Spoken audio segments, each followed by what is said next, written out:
Hello, and welcome back to Killer Score, the podcast that covers cult classic films with killer scores and soundtracks and cool composers that we believe deserve more attention. I, of course, am your host, Daulton Morrison, and we are back with another episode. Yeah. Two in a row at the time of recording, actually. Yes. Sometimes the schedule gods are kind. Sometimes they are not. But you know, we're out of that January lull. And I'm happy to announce several things. First off, Killer Score is selling requests at $50. Yes. So if you would like us to review anything, even something that does not fit our usual criteria, you can, and we will do it for $50. And Slashing prices. Yes. And I have been busy on other stuff on a personal note, as both a member of a cast member of Malco, an upcoming animated series by Malcolm Thomas with my buddy over here, the one who isn't trying to bite my finger, and also running as a player of the D&D Ascendancy's Final Fantasy campaign. I vote. But enough of those plugs. Dalton, you have the floor today. What do you got for us? That I do. Okay, so today I am coming to you with a film that flopped because of unfortunate circumstances, mostly those related to timing. This released during the summer of 2017, which was one of the worst box office years for films in like the summer category. It's mostly believed to be due to the fact that this was the time when like Netflix was really starting to take off.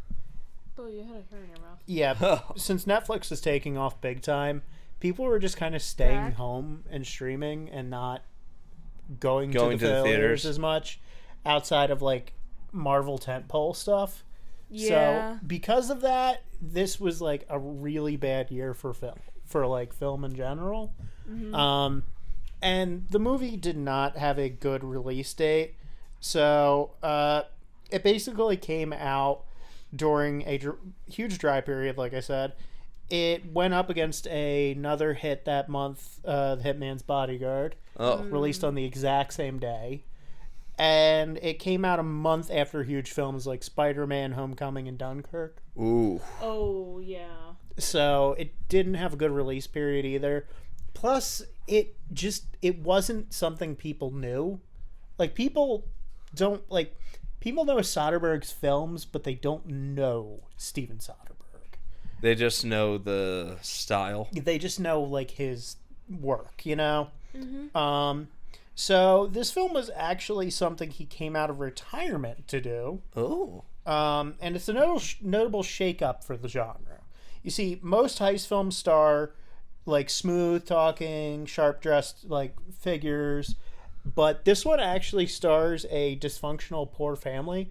Huh. Bowie? So it's like, oh no, not the interface, not my baby. Guys, do not fight over there right now. Go be dumb somewhere else. Yes. I'm sorry. And the film was actually written by his wife, Jules Asner. It has a very novel concept of a seemingly cursed family taking a shot at turning their fortunes around. It was also just a big passion project for Soderbergh. He did it independently and funded it through his own small production company.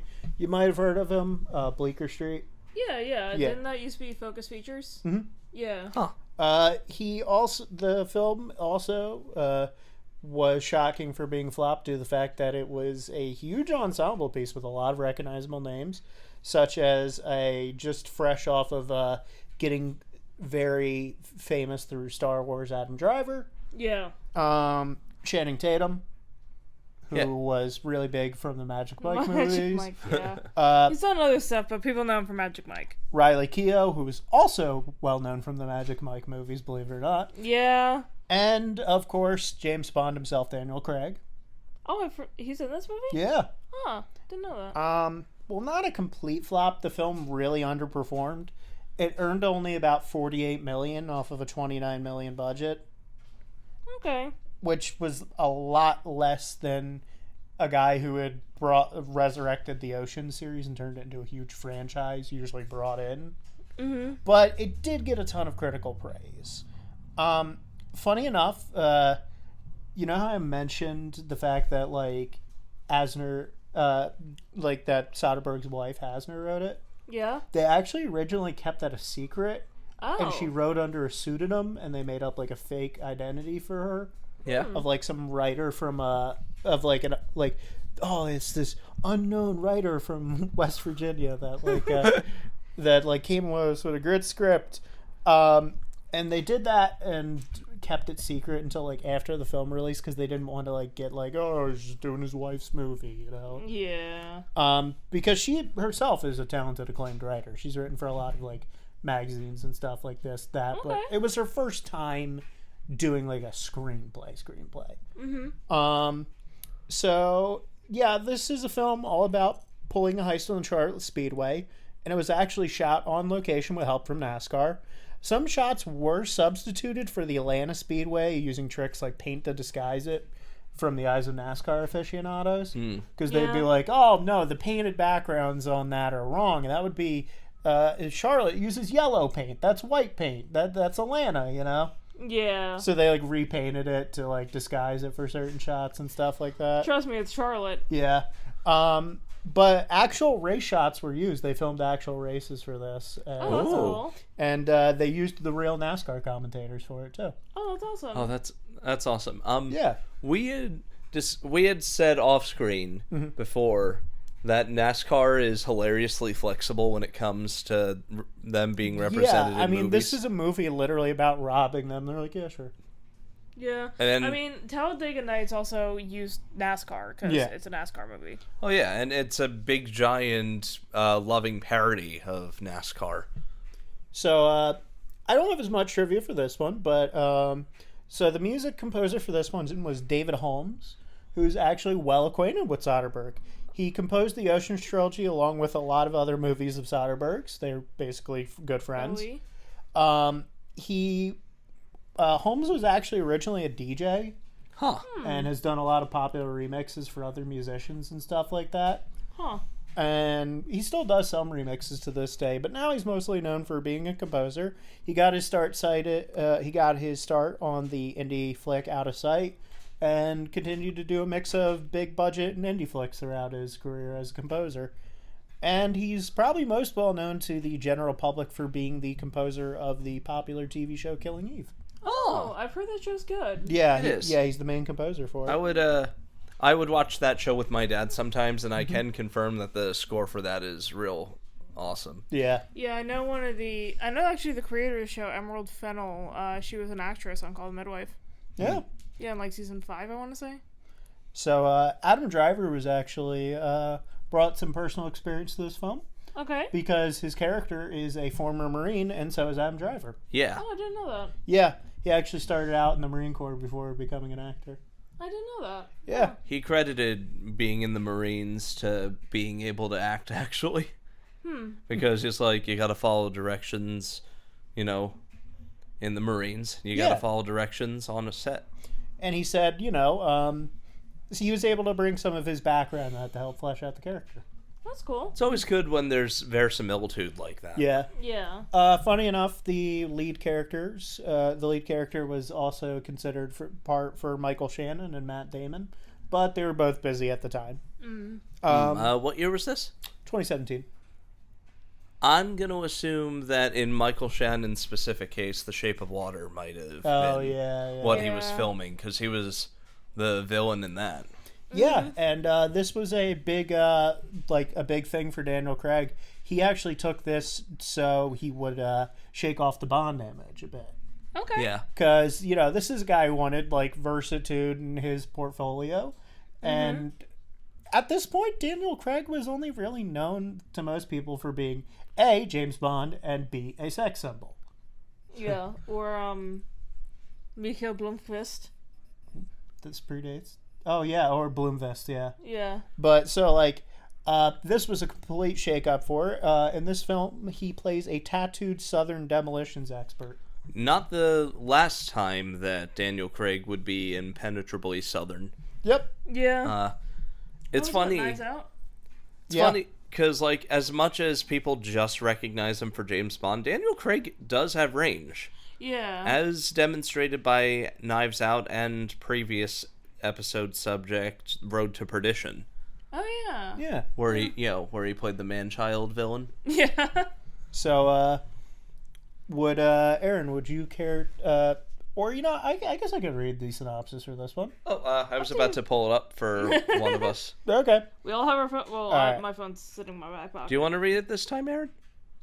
Sure, why not? All right. Here you go. Oh, Okay. okay. And here you go.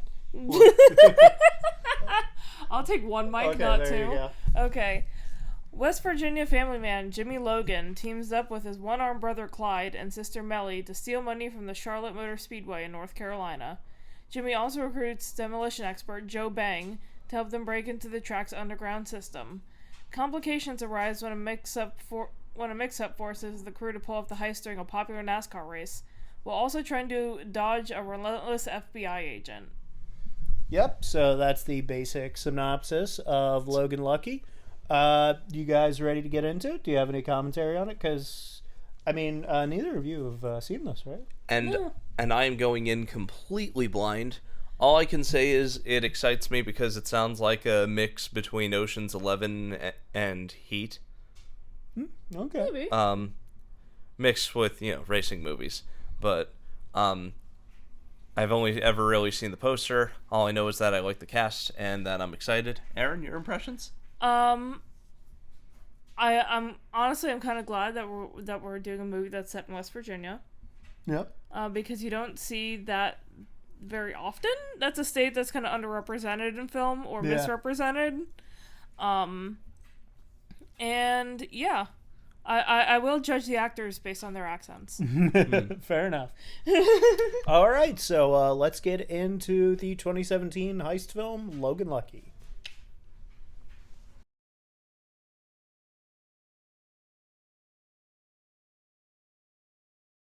And we're back. We just came back from watching the 2017 Steven Soderbergh film, Logan Lucky, with music by David Holmes, of course, who I mentioned earlier. And I have to say, upon rewatch, it holds up. I remember watching this and going, wow, this is like a really well-made film. I'm surprised this hasn't got more attention. And once again, I am saying the exact same thing. So, that's what I thought of it, but I don't want to gab too much. I took up the intro.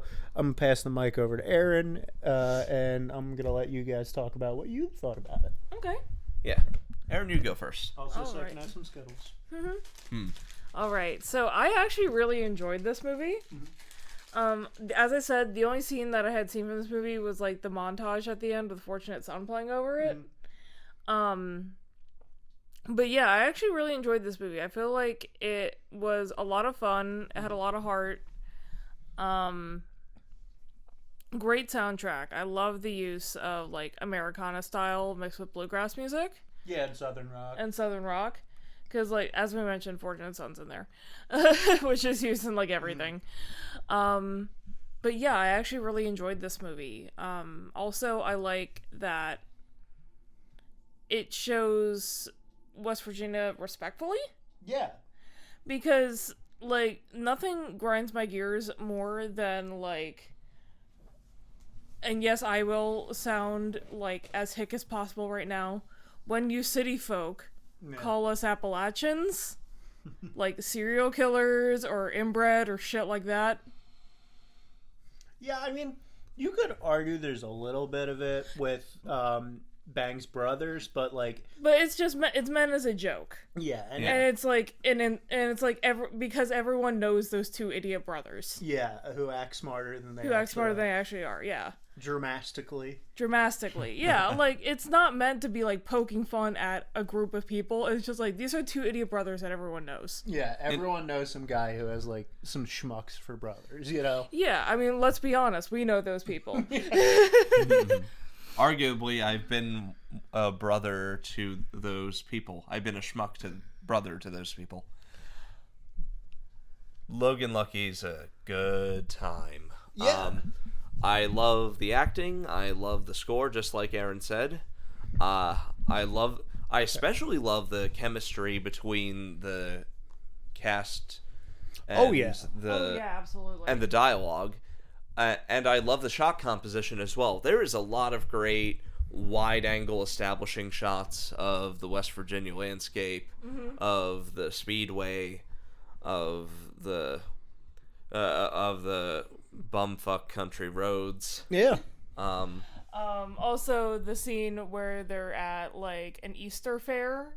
I'm just like, this feels so real. Yeah. Like when the only thing that's missing is, like, a mud race and a tractor pull. Yeah. I mean, they were already bobbing They were for racing tractors. They were racing tractors, but a tractor... I'll explain what tractor pull is later. It's pretty self-explanatory. Yeah, you're just pulling shit with a tractor. You're just pulling heavy shit with a tractor. Yeah. So, acting. The acting. Really good. The acting's really good in this. I'm tempted to say that this is my favorite Channing Tatum performance that I've ever seen him in. Yeah, he's really good in this. Like, granted, I mostly know him as the token pretty boy of comedy movie posses. Yeah, well, you know what I mean? Mike. Or for Magic Mike, but he gets to give a pretty grounded and paternal performance here. He does. Also, I do really like Adam Driver's performance. I honestly think this is one of his best performances. And that's saying something, because I don't think he has a bad performance to his name. Oh, no, he doesn't. Because, like, I watched Girls when it was airing, and that was my introduction to Adam Driver. Yeah, a lot of people's. It was, yeah. If it wasn't Star Wars, it was probably that. It wasn't Star Wars, it was a Lena Dunham HBO series. Yeah. Well, I'm the resident Star Wars kid, so you know where I know him from. Yeah. Yeah. But no, their chemistry just feels so natural. Like, it does. Yeah, they feel like brothers. They do. They do. It's the same kind of energy that Nick Offerman and what was the other actor from The Founder? Oh yeah, I'm forgetting his name. Yeah. Point is, you do get the sense that they are brothers. Yeah. In fact, I just want to say, people have been rewriting and repurposing the Ray Kroc introduction to McDonald's scene as a meme online lately. You know, like you just go. You know, like that kind of thing. Like just go. Yeah, eat it wherever you want. You know, like that. That's it. And you know, it's funny. If you want to hear our thoughts on the film that meme came from, go watch The Founder. Hey, Daulton. Yeah. Notice how that meme came out after our episode? Can I just say something? What? Erin, hold this. You gonna? Ha! I threw that shit before I walked in the room. Yeah, who knows? Maybe somebody who watched our episode made a meme out of it. Let's know. If you have, sound down in the comments below. Please do. I did once make a tweet, and then someone took that tweet literally, so, you know, shit happens. And sometimes it's for the better, sometimes it's involving fireworks and blowtorches. Please watch that episode. And definitely watch the episode of The Founder. Do not read my Twitter account. Yeah, it's a very fun episode. So, score. Yes. That score. As Erin alluded to. Yes. Yeah, David Holmes did a fantastic job with this score. Captured the tone effortlessly. As Erin alluded to, it's very reminiscent of bluegrass and southern rock. Yeah. It really, what I love is like most scores tend to like focus more on the action in the film itself.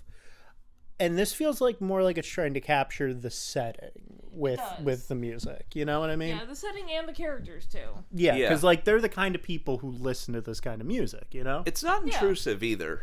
Like most heist movies are, you know, loud and in your face scores. Loud in your face and put emphasis on tension when the oh shit moments happen. Yeah. But comparatively, this movie's score is fairly minimalist. Not to say that you don't notice it, but it's also, you know... Yeah. The focus is where it should be, on the layout of the speedway and the people attending. Yeah, and Jimmy's the kind of guy who listens to, like, you know, Charlie Daniels and John Denver, that kind of stuff. So, like, the soundtrack fits his character. You even see at one point he's wearing a Charlie Daniels shirt. Yeah. Also, what I'm not. I have to look this up, but I'm 99% sure that the singer that they had doing "America the Beautiful" and then in the NASCAR scene before the engine starts, gentlemen, start your engines. Yep. I'm 99% sure that was Leanne Rimes, who is a very well-known country singer. It is. It is Oh, Leanne yeah? Rimes? Yep. Okay, I thought it was Leanne Rimes. Yeah, Leanne Rimes and Jessica White also make cameo appearances, and Jessica White is a well-known folk dancer and entertainer. Nice. What scene was she in? Doesn't say? What scene? No, Jessica White's a guy. Oh. Yeah, he's a well-known folk dancer.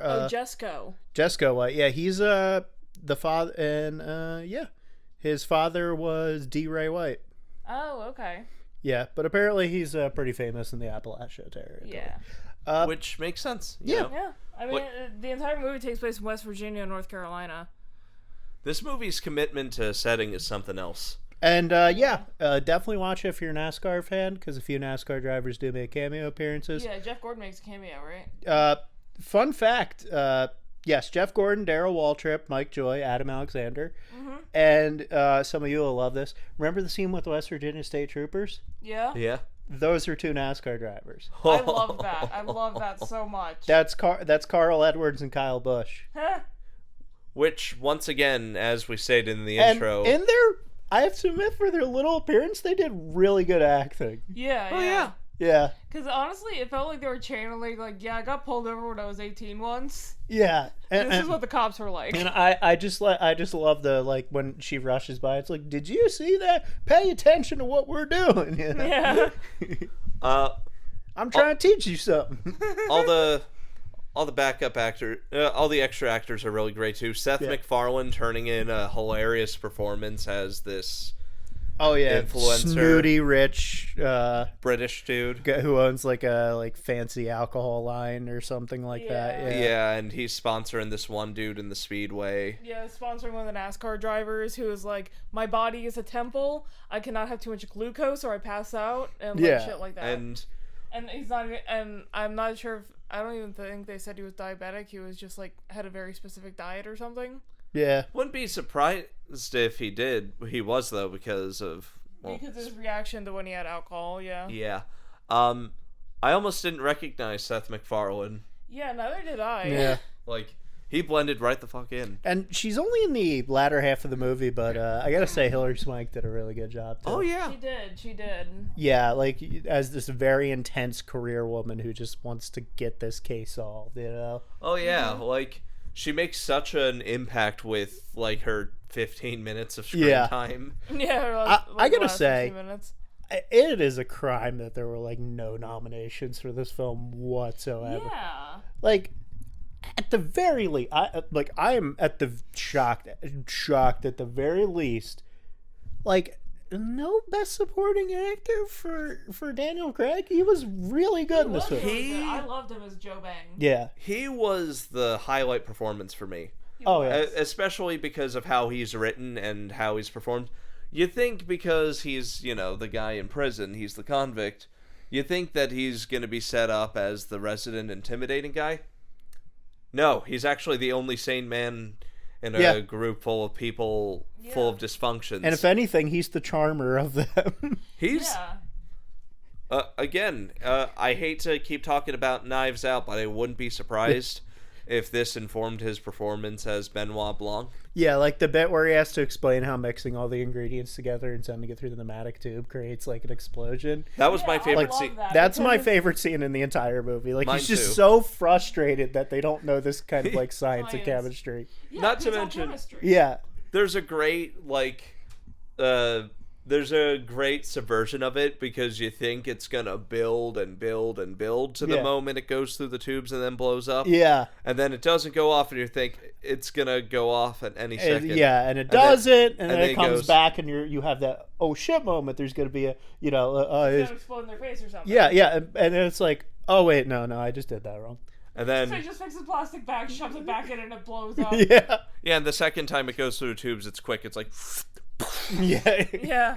Honestly, I love how like he takes the time to explain the chemistry behind this explosive he's making. I love how they don't even explain where he got the chalk from either. No, he just had chalk on him and he just writes it Actually, on. it might have been slate. Yeah, it might have been. It might have been some slate or shale like lying around. Maybe you just can use that as chalk. Yeah. Maybe he just picked it off the ground.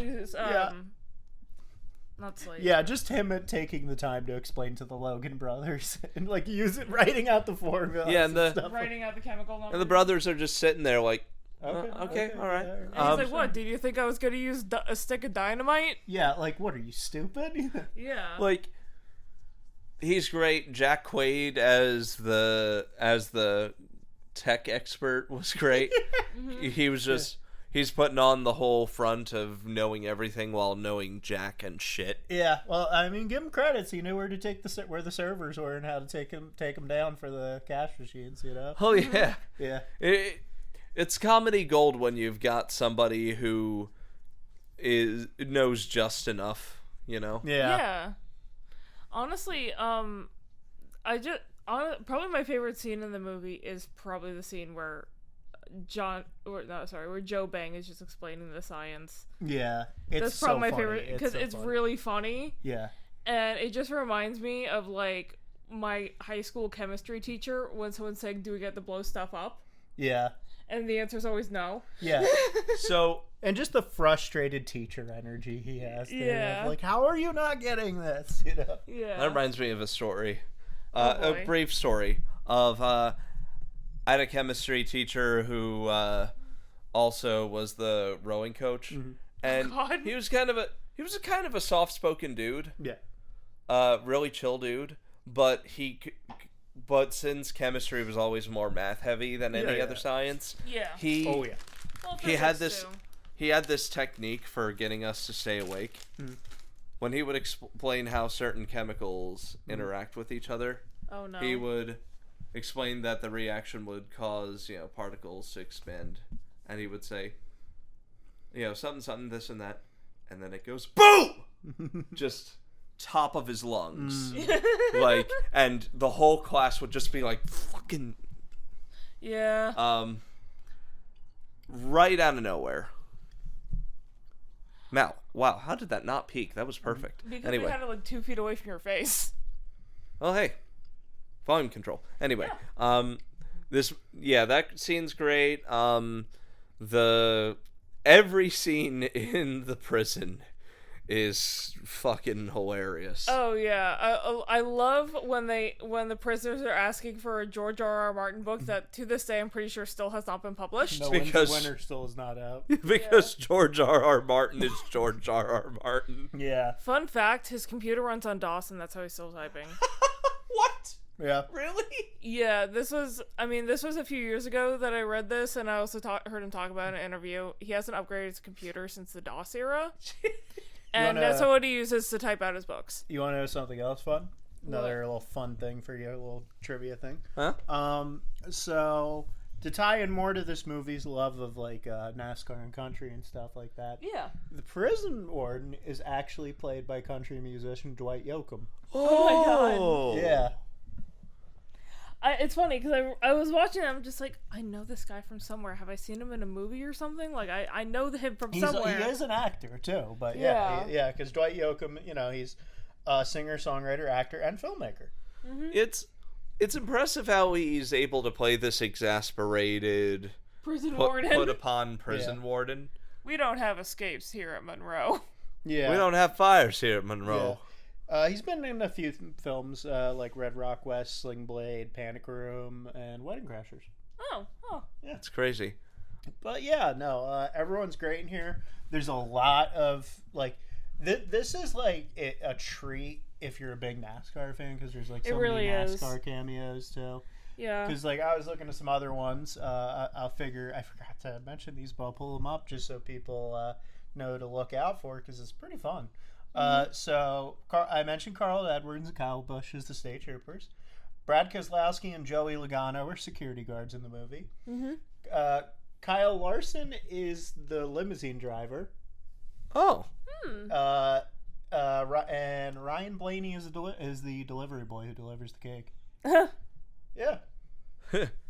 So yeah, That's no, like- there's a lot of if you love country music and you love NASCAR, you really gotta watch this. This movie. Yeah, you really gotta watch this. Honestly, it's funny. I was just, halfway through this movie, I was just thinking like, I feel like my pappy would like this movie. Yeah, he probably would really. He probably would because it's a movie about NASCAR. Yeah. I just love the fact that this, and of course, it's the perfect heist movie because oh yeah, it's gonna be a smooth operation, but of course there's complications. Yeah, there's kinks in the plan. Biggest one being they were originally going to rob during a slow weekend. Yeah. And because of the operations and the mining stuff below that being closed. Yeah, soon, the construction work, yeah. They would have to do it on the Coca-Cola 600. Also known as the biggest race. Yeah, the biggest race in NASCAR. So yeah. And the whole that's a good device. That's a good narrative beat because it ramps up the tension. Exactly. And it almost breaks the crew up because Jack Quaid is like, no, we're backing out of this. You said this would be easy. Yeah, and you said you were going to do it because it's when they were doing this lottery thing and that your sister had a problem with that grocery store chain because of... because the boss was a creep or something. Yeah, that something he totally made up, obviously, too. Yeah. Instead of because... you can tell that the reason he's doing this is because one of the reasons he decides to pull this heist is because he got laid off. Two, his ex-wife threatened full custody. And she's moving. Away with their daughter. Yeah, so he wants to move to be closer to their daughter, and at one point they have an argument over custody. Yeah, and he mentions wanting a lawyer, so Yeah. I do like how at first you think the mom's just going to be 100% icy, but when she sees him putting in effort, she really she frosts a little bit, Yeah, she's like she defrosts a bit. She's like, oh yeah, you can visit as long as you like. Yeah. You can have her as long as you want. Yeah, for the weekend. It's really sweet. Mm-hmm. It really is. Because I just wanted to say, I was really impressed by the young Farrah McKenzie as Sadie Logan. She was really good. She was really good. Yeah, I'm surprised she hasn't. It doesn't seem like she's done much besides this or anything besides this. And shocking because she was really good. She was really good in this. Yeah. She was adorable. Yeah. Yeah. Obviously it's a bit played out, the whole kids say the darndest things, wise beyond the years, but she does the great job of playing the precocious kid that's way smarter and more capable than you would expect, when she's talking about cooking, about gelato and culinary arts and Top Chef. Yeah, and they show how competitive she is and stuff like that. Yeah. It's cute, Mm-hmm. She plays well off Channing Tatum too. They're cute whenever they get to interact. Their chemistry together feels really natural, I just gotta say. Yeah. Do you have any particular insights you would like to bring up or anything? I'm just trying to think because we covered the music. Score. We covered the music, which is fantastic. I love the use. They did use slide guitar. There's a few instances of a banjo, which I'm just like, yes. And then you got some real crunchy, fuzzy electric. Fuzz box electric. Love it. The type of stuff you'd hear on Skynyrd or the Allman Brothers heavier stuff. Yeah. Because you have the influences of as we said, Skynyrd or Creedence Clearwater or Allman Brothers, and then you also have the music of more influences of for example, damn, I'm blanking on his name. I have a playlist of his Charlie music. Daniels? Charlie Daniels was one of them, but because again, the shirt. No, there was one. Doc something. I have to bring my Spotify playlist. I am so sorry. No worries. Not the Prince playlist. Prince playlist. Of course, John Denver was another one that comes up a lot in this. Oh yeah, because obviously, because it's a West Virginia set movie, it loves... It wasn't Doc something. It was Robert Johnson. Oh, duh. Yeah. The blues Yeah. guitarist. Yeah, because there's a lot of, like, different influences of like, Americana-style music in this. And I love it so much, because you don't hear that as much in soundtracks. Unless it's, like, a period piece or something that's supposed to take place in, like, before, like, 1970 or something. Yeah. It's kind of like how, a lot of Philly set movies will, especially from the 70s, will use stuff from Sigma Studios and all the soul music. Oh, yeah. I mean, soul and, like, Motown and funk were a big thing coming out of Philly back in the 70s. Oh, yeah. Crossover to different genres, too. Look at some of the stuff that Elton John and Bowie did. That's true, yeah. Philadelphia Freedom. And the entirety of Young Americans was recorded in Philadelphia. Yeah, I apologize. My nose has been very itchy. That's okay. Can you tell I'm proud of my city? I I just think this one was, like, underrated. I don't know why. Like, I know it was, like, an apathetic year, but, like...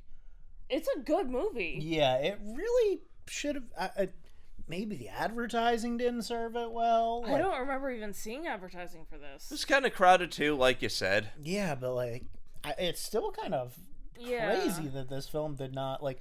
And like I said, this is definitely one of those films that, like, I think will become more of a cult classic down the line. I think so, too. Yeah, I feel like it'll have the same kind of effect that... Remember Kiss Kiss Bang Bang didn't have that big of an audience, but now anyone who has seen it will tell you, Yeah, and I'm just going to say, I've always taken a bit of umbrage with the people who think Channing Tatum can't act. Yeah. Yeah. Like, 'cause I get it. He hasn't had the best roles. The best filmography out there, but you can't deny the man actually has... And, like, I think there's just, like, that stigma of him because, like, outside of a few select examples, Channing Tatum has had the unfortunate luck of being in quite a few flops. Yeah. But, like... Because, like, I'm thinking about some of the movies he's been in, and it's, like, Magic Mike, Dog, some rom-coms from, like, 20 years ago. Yeah, but, like, I don't know. I think he's a solid actor and better than people give him credit for. Like... I imagine his part was originally probably supposed to be, like, done by, like, Matt Damon or Michael Shannon, but, like, I feel like he works better than they would. Yeah, plus... He helped immensely by the fact that he actually is from the South, and he has that kind of homespun grit to him. Yeah. Yeah, because, like... I just can't see Michael Shannon doing this. I can't see Michael Shannon doing Good as he is. I love Michael Shannon. He's a fantastic actor, but, like, he's too scary to do this part. Also, I was gonna say... Like, too hammy, too. Yeah. Like, when you see Channing Tatum in this movie, he fits the character so well. Yeah, you see him and you're like, yeah, that's a blue-collar dude who used to play football. He used to play football and now has a construction job. Yeah. Like, that is... Yeah, you look at him and you're like, yeah. I could not see that with Matt Damon. Matt Damon is... I don't know how else to say. He's just too much of a meme now, too.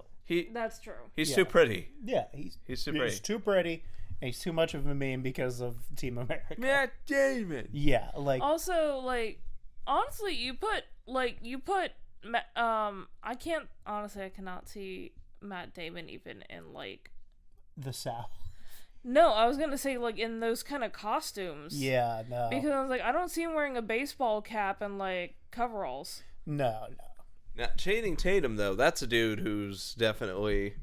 He'd definitely be in the crowd of, college football game screaming, "Roll Tide!" I gotta say, too... I can see him at a Mountaineers game. I gotta say, Adam Driver just slides in this role effortlessly. Oh, He my really God. does. Like...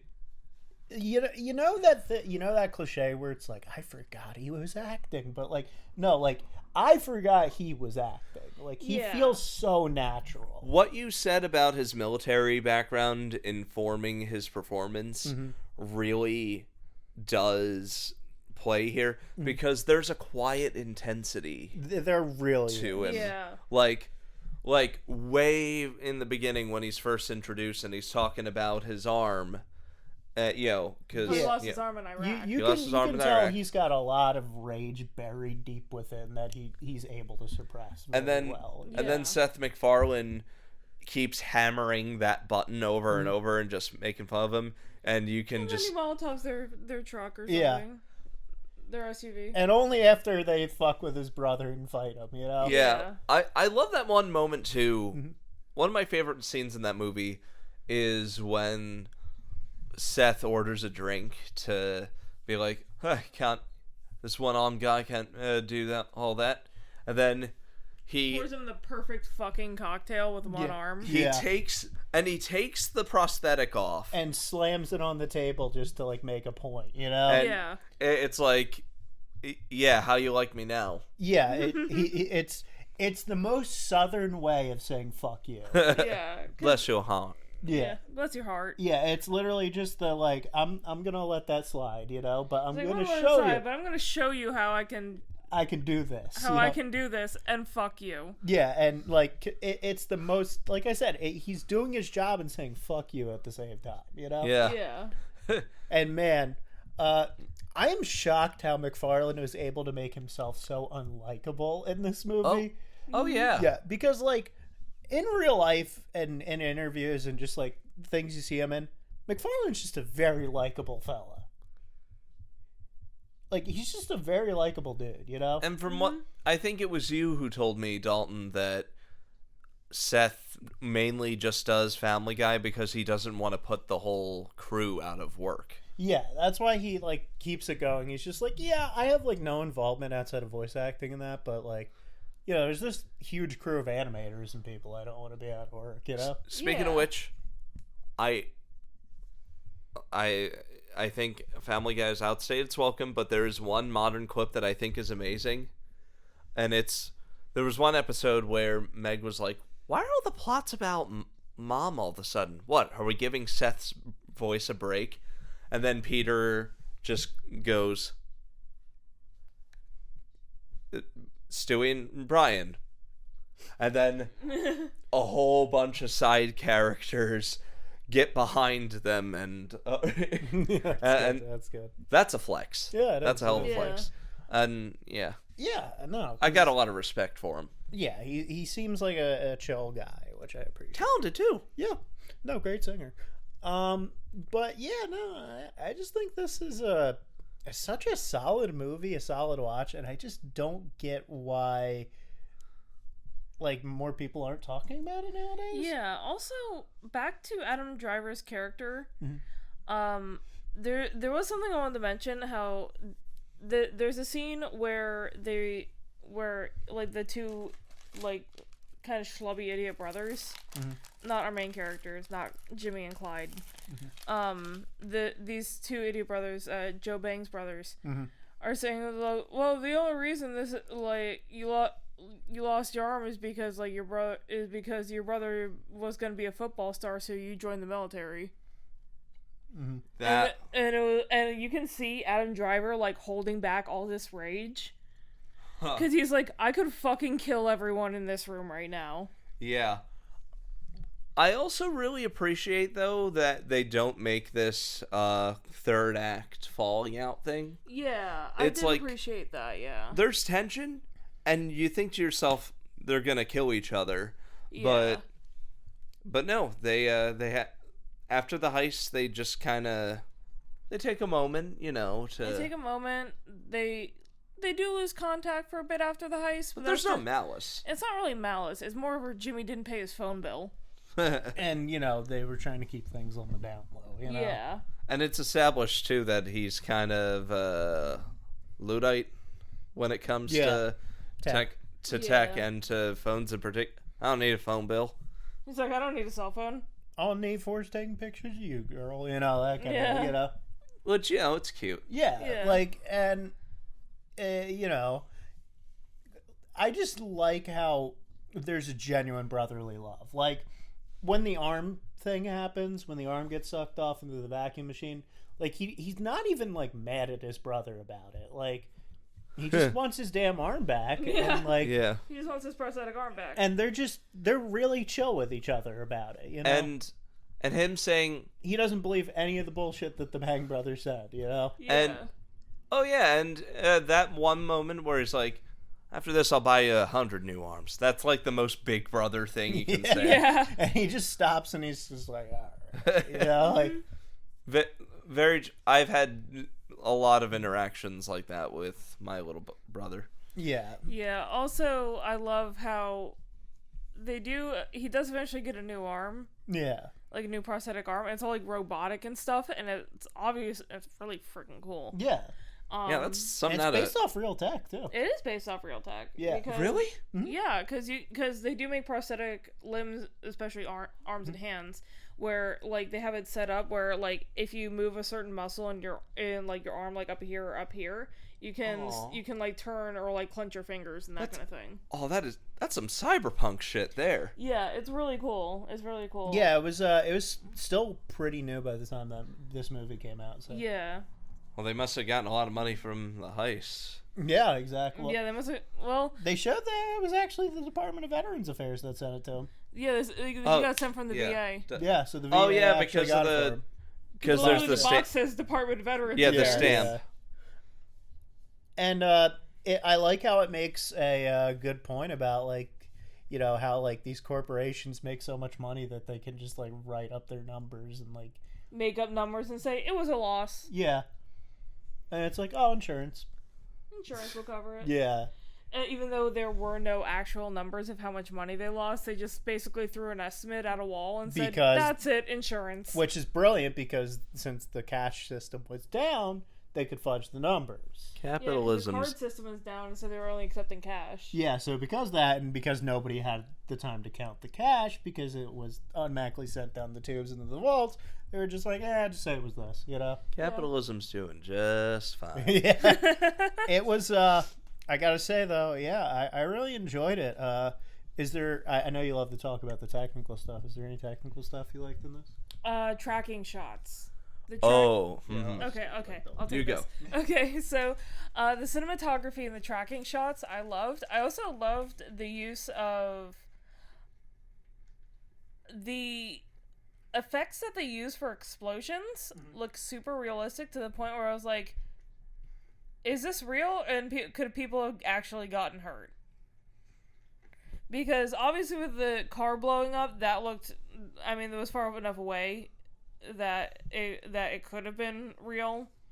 Could have set a fire inside of there. Could have set a fire inside of there and then just watch everything go up. Obviously when they're doing stuff in the vault, it would have to be either an extremely controlled environment or CGI. But either way, it looks really good. Speaking of controlled environments, they sure spared no expense on the NASCAR scenes themselves at the Speedway. Oh yeah, because they had NASCAR drivers on there. They were literally just driving the track. Yeah. Yeah. Oh, whoops. Gordon. Love a lot of the wide angle shots as well. The wide angle shots were great. I already mentioned the tracking shots. Also, sometimes they just do random shots of like including the wide angle shots, the scenery, the driving, the scenes where Melly is just like driving that V8 Mustang. It looks so good. Oh, It looks like a car commercial but better. Like it's like they're obviously filming a movie, but you could be advertising that Mustang right there if you wanted to, that 2018 V8 Mustang. Which, it's another point in the movie's commitment to atmosphere and setting. Yeah, also speaking of the Mustang, there was something really funny in the movie where Melly shows how much she knows about cars because Jimmy's ex-wife's new husband acts like he knows everything about cars, and she's just like, if you bought a V8, she said something that was like, well, you bought a P6, but if you bought the V8, it would run a lot faster and you can feel the road better.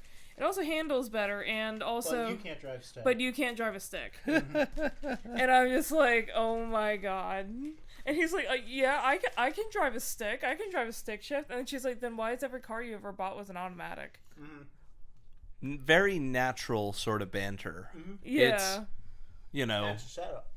It is a setup because he did end up buying them the V8 She Mustang. wanted him to bring one of the V8 from the lot. Yeah, to bring the V8 from the lot, which he So probably she could had use no it for the heist. She could use it for the heist, and he probably had no idea how to drive a stick. And I've seen people who don't know how to drive a stick try to drive it, and it's very stop and start. And yeah, it sucks. If you learn how to drive a stick and you know how to drive a stick, go ahead, drive a stick. If you don't, please learn how to. If you're going to drive a stick. This has been my TED Talk. Oh, sorry. See, sorry. I'm just... I like how for that section I'm just out of my element because I know absolutely nothing about cars. See, I don't know, like, super much about cars. Like, I'm not this guy over here. Because you know a lot more about cars than I do. But I've been in cars with people who don't know how to drive a stick shift. And it is terrifying. I'm sorry, I keep ranting about damn stick shifts. I apologize. Yeah, like you're love, trembling too. I love. Okay, to change the subject, I love Melly as a character because you can tell she's just like this small town hairdresser who is like dresses herself up to like stand out basically, and she's just like I want to dress and present myself like this because it makes me feel good. Yeah. Yeah. Like, the first scene you see her in, she's, like, wearing, like, this flowery dress where it's, like, it's cut down to here and you see a pink bra sticking out. And I'm like, yeah, because she wants to dress like that. And that's perfectly fine. That's up to her. And it's not like she's shamed for it or anything, which I do really appreciate. Yeah, because a lot of people would look at her and say, oh, she's the town tramp or something. No, yeah, she just likes to dress sexy. She just likes to dress like that. Literally, one scene, she's wearing, like, a mesh shirt and a hot pink bra underneath it, and you can see right through the shirt. Lesser movies would play this up as signifying her superficiality, but or make her be the seductress for the heist. Yeah, but no, she's just a hairdresser, and she knows what she likes, and she's the getaway driver. Yeah. Nice little subversion of roles there. Yeah. Yeah. Again, just like with how Daniel Craig isn't half as scary as you'd think he is. Yeah. No, he's just really personable. He's just very personable, and he is basically a chemist who also knows how to blow shit up. And he hates fake salt. And he hates iodized salt. Yeah. Isn't his character very much the type that you'd want to see a spin-off movie about? Yeah, if they had ever made a Joe Bag movie, I'd watch it. Yeah. I would. So would I. Yeah. Like, quintessential hero of another story type thing.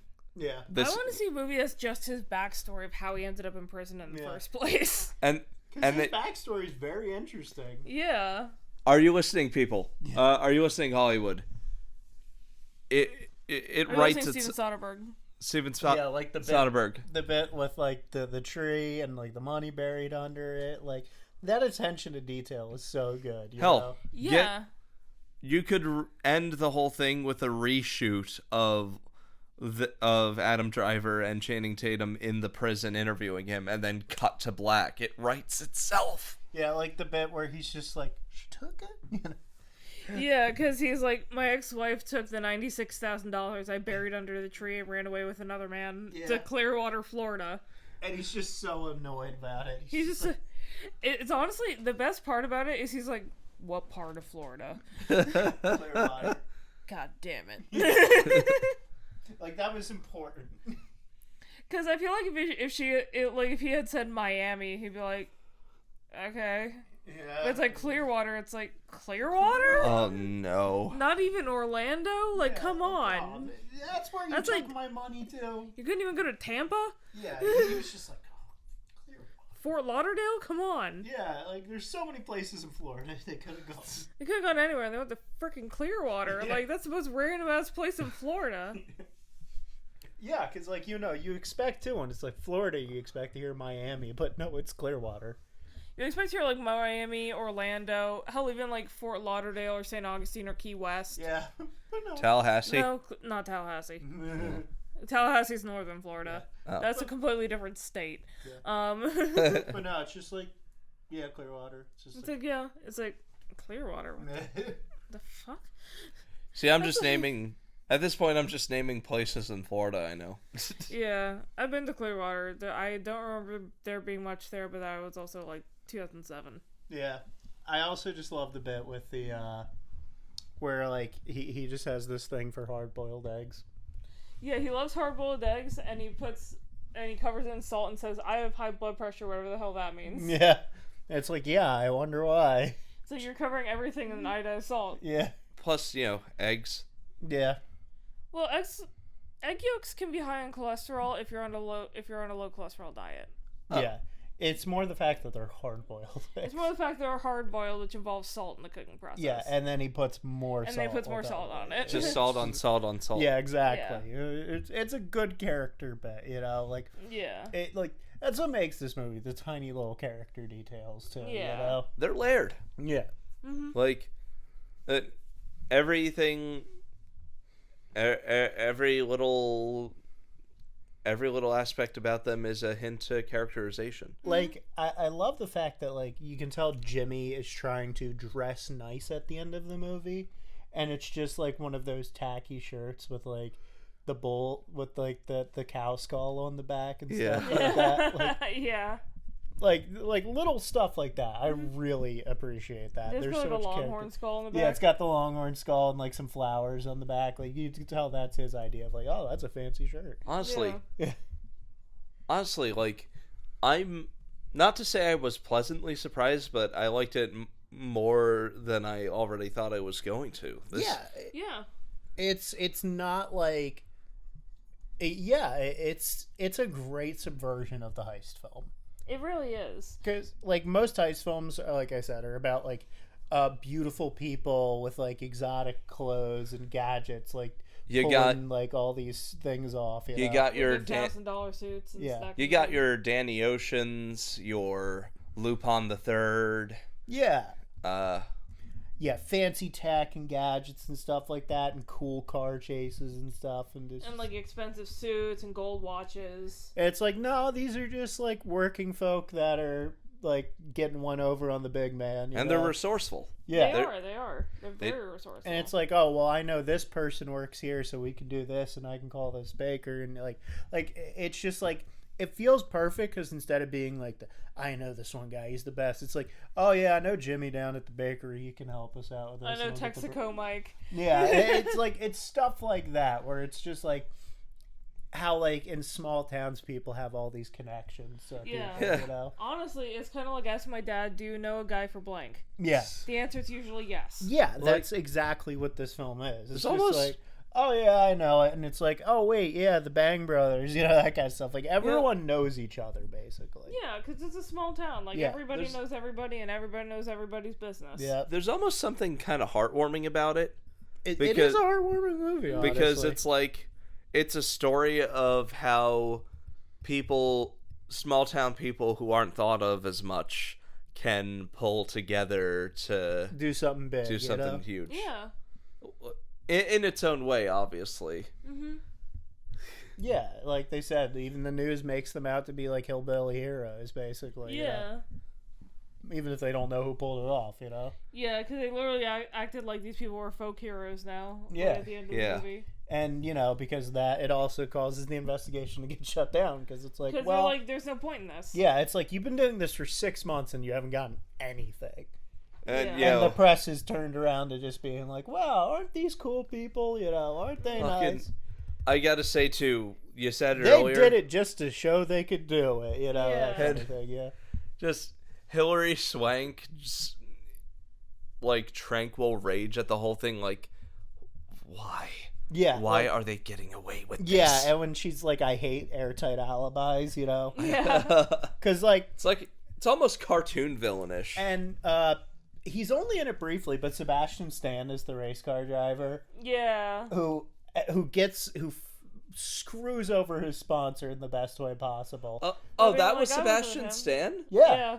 Oh, he was good. Yeah, just going like, I have no idea what he's talking about. Yeah. When he tries to testify to the FBI, they're like, well, we talked to him before, and he said he was never there with you. And he has no idea what you're going on about, you know? Yeah, so you're just crazy. Yeah, Seth basically. I'm not gaslighting you. You're just crazy. Yeah. Seth MacFarlane just gives him a look like, why? Yeah, like, why did he do that, you know? Like, he can't even comprehend why this guy, like, fucked him over, you know? Like, that's one thing that I've noticed Seth is good at playing. Yeah. He's good at playing unself-aware assholes. Oh, yeah. Yeah. Like, I just think Logan Lucky is a fine film, very good. David Holmes' score works perfectly for the characters and the settings.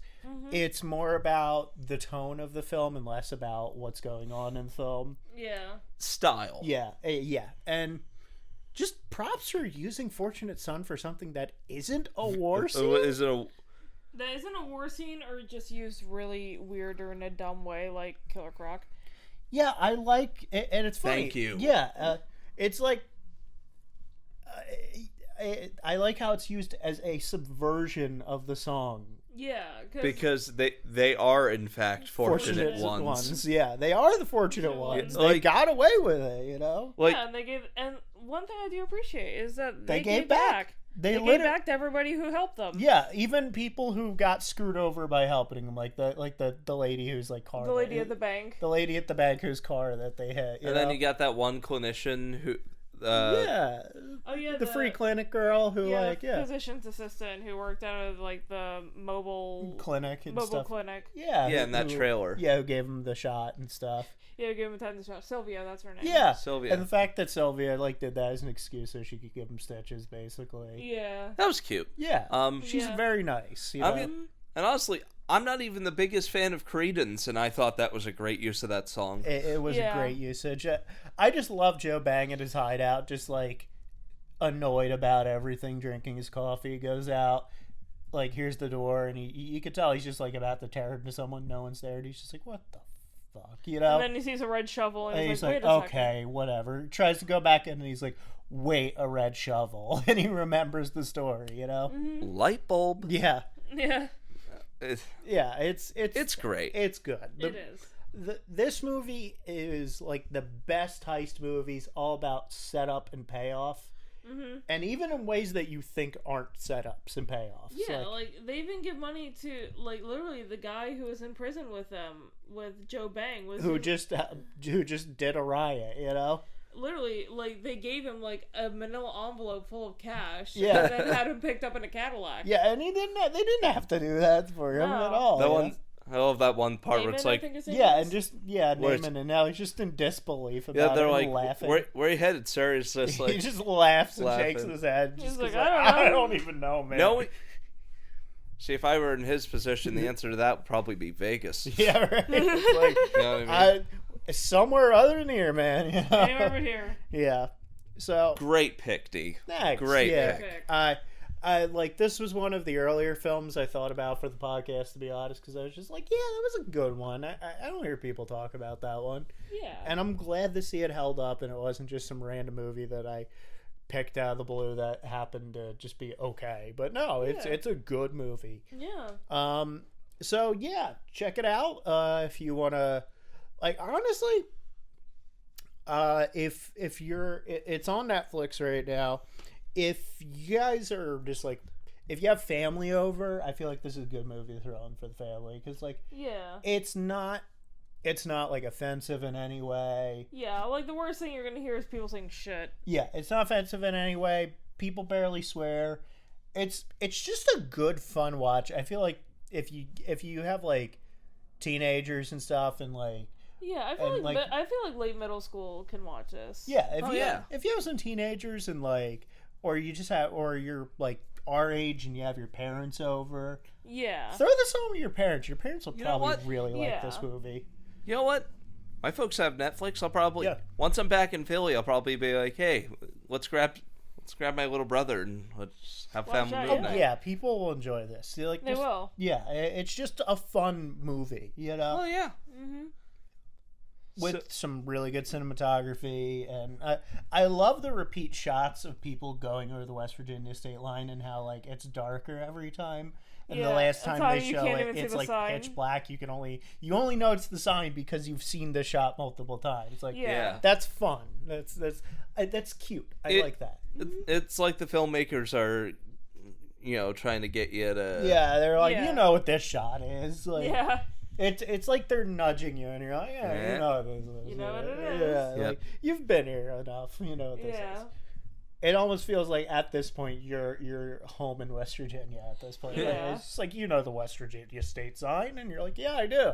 This movie gets you acclimated. Yeah, it settles you into the kind of setting, and you're like, you feel at home like the characters do by the time it's over. So yeah, I'd say that's good place to wrap up for Logan Lucky. Logan Lucky, that was a good one. You got any final thoughts on this one? I actually really love this movie. Honestly, I feel like we're going 2 for 2 on the podcast with good movies so far. Yeah, honestly, and like I said, if you got a family night, I know sports season is not great right now because it's in between sports seasons. It's in between sports seasons. Not everyone's into hockey. Is hockey even going right now? I should have asked Matt earlier. I think it's still going. I think it's still going for another month. Just one more month. Yeah, hockey's getting close to wrapping up. I don't know about you, but I'm in a great mood lately when it comes to sports. It's not March yet. Birds! It's not March yet. March Madness. If you're not into golf, golf is like a summer sport. Yeah, well they're doing they're doing this weird thing with golf now where they have like an indoor golf thing that they're doing with what? You're right. Which I don't know how that works because they do like they have like professional golfers like do like VR golf kind of thing basically. Okay, that's stupid. That's dumb. Yeah, I saw it. I saw it on TV when I was working the other day, and I was like, what? All right. Yeah. I'm like, because I was confused because I was like, Tiger Woods? What's Tiger Woods? I thought Tiger Woods was retired. Well, the thing is, I feel like it probably works the same way that if you go into a golf shop and you're measuring your swing. The only reason I know this much shit is because my dad and my grandma, they're both golfed. Mm. And baseball training camp's coming up soon. So. That is true. So if you're in a golf store, they have a thing where you just hit the tee. There's no actual ball, and it measures your swing, so you know what kind of club to get. Yeah, and let's face it, baseball's going to be kind of boring this year because the Dodgers still have Shohei Ohtani, so it's like it's the equivalent. Like, I'm sure. Do you know how insane Shohei Ohtani is? Yeah, that's what I'm like. Yeah, it's the equivalent of when Jordan was playing the Bulls. You know how the season's going to go. You know how this song and dance goes. Yeah. It's like it's gonna be boring if you're not a fan of that team because it's just like, well, I know who's going to be nominating the leagues. Yeah. So if you just want something to throw on at your family. Chuck this on. You're bored. You want a good heist comedy with some heart. Check out Logan Lucky. I guarantee you're probably really going to enjoy it. A lot of great performances. Mm-hmm. As I said, props to everyone involved with this. I really, really enjoyed. I also really enjoyed Riley Keough as Melly. She was really good. Oh yeah. Just. Great film. Check it out. So, I do believe the lineup has swung my way. Yes. I may or may not ruin our streak depending on how you think about weirder movies. But well, we'll see. It can be hit or miss. Yeah. It can be. I've had some bangers, haven't I? Yeah. What are you going to show us? Space is the place? We've all seen Space Jam. Well, first off, Erin, I'd like to first thank you for stealing my Dark Fantasy thunder with the Black Cauldron. You're welcome. Because that'll be another couple weeks before I show another pick on my list.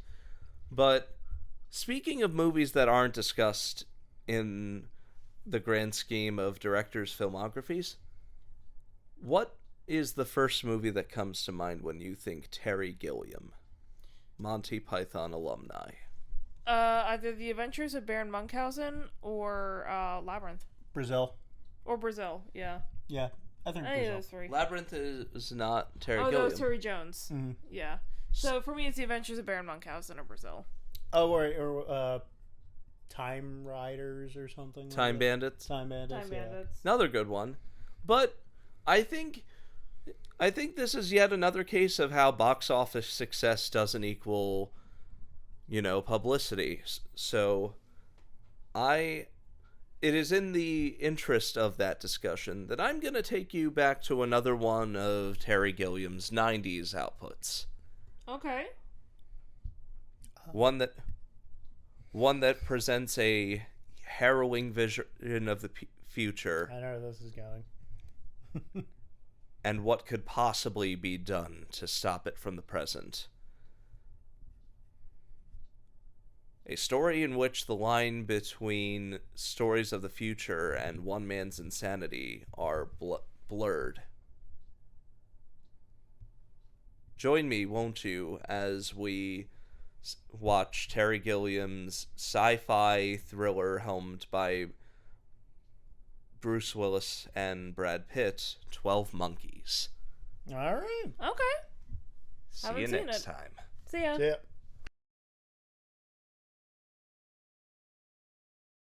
And we are Wait. What? We might not be able to do it this Thursday. Yeah? Yeah, remember we might have to do more recording for the game on Thursday. Soul Ripple? Yeah. Yep. Totally not going to be a promotion for something we do in the Stinger. Wink. Mm-hmm.